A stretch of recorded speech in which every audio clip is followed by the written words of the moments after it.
बहुत अच्छा, बहुत ताली बजाओ लो, ताली बजाओ तो लो कि देखो जो के जीता था भाई। हमार आज होता ईटा दौड़ और वो सब वीडियो में बना रही और नासा मुक्ति के आज 182 दिन हटे और देखो जाओ कि दोनों बाबू में के जीता था।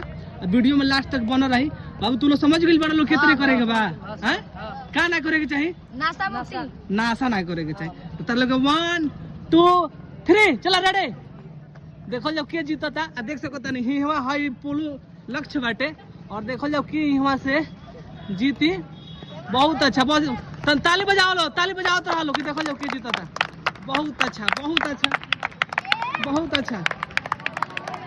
और देख सको तनी ये पोलो हटे और पोलो तक आवे के बाद और ये दोनों भाई हम लोग देखो जाओ दोनों आदमी में से के जीता ताटे और बहुत अच्छा।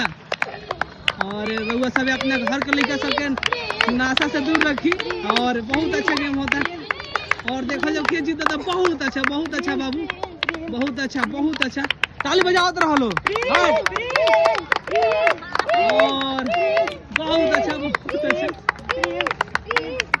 और एक तरिया प्रिंस बाबू जीत गए तरह का बहुत बहुत बधाई।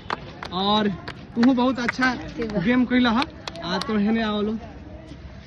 तहार का नाम है? हैप्पी यादव। तहार? प्रिंस यादव। प्रिंस बाबू जीतल बाड़न। ठीक बा।